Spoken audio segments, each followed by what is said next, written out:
It all started with a misplaced permission slip.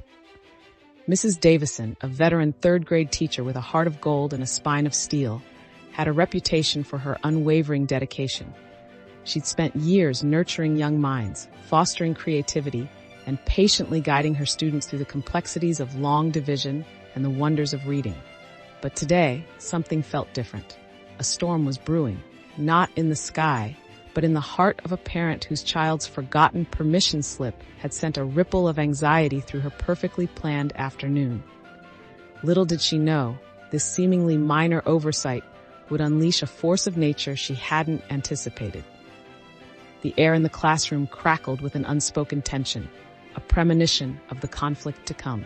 Entered Deborah, a woman who considered herself a champion of parental rights, a self-proclaimed expert on all things education. Her perfectly ironed blouse and impeccably styled hair were a testament to her unwavering belief in maintaining control. Deborah wasn't just a parent. She saw herself as a crusader, fighting for the rights of her child, and by extension, all children. But her crusade was often fueled by a sense of entitlement, a belief that her voice deserved to be heard above all others, even when her concerns were misplaced or unfounded.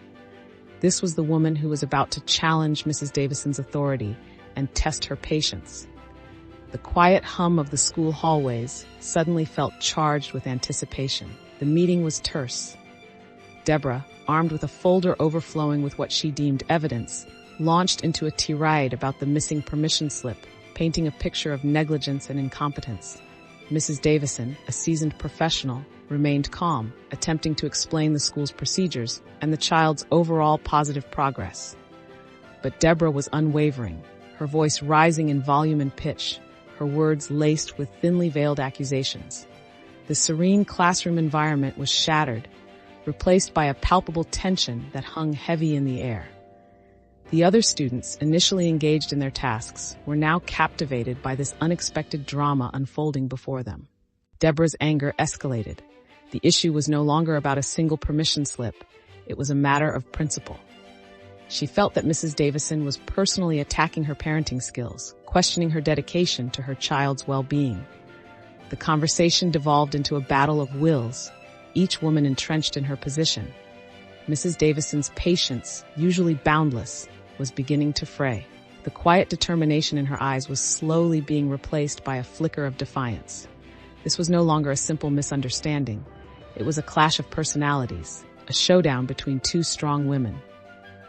The other students watched, mesmerized, as their teacher, a woman they admired and respected, faced this onslaught with a quiet dignity. The incident was a stark reminder that even seemingly ordinary days can be punctuated by dramatic clashes. It highlighted the emotional complexities of the parent-teacher relationship, the delicate balance between authority and understanding, and the impact of seemingly minor conflicts on a classroom's atmosphere. The quiet hum of focused learning was replaced by a low murmur of apprehension. Mrs. Davison, remembering her training and years of experience, decided on a different approach. Instead of engaging further in the heated argument, she presented Deborah with a copy of the school's policies and procedures.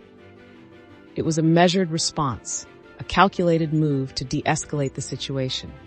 She calmly explained the process again, pointing out the relevant sections in the booklet. It was a subtle but powerful shift in dynamics, a quiet assertion of authority that was surprisingly effective. The school policy booklet served as a silent mediator. The detailed guidelines, written in clear and concise language, effectively shifted the focus from personal accusations to established protocols. Deborah, momentarily speechless, found herself examining the printed words, her anger slowly dissipating.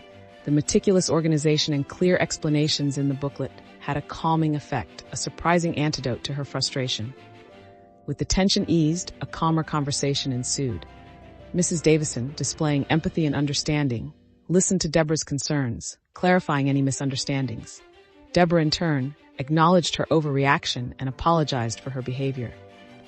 The misplaced permission slip, the initial trigger for the conflict, became a mere footnote in a newfound understanding and cooperation.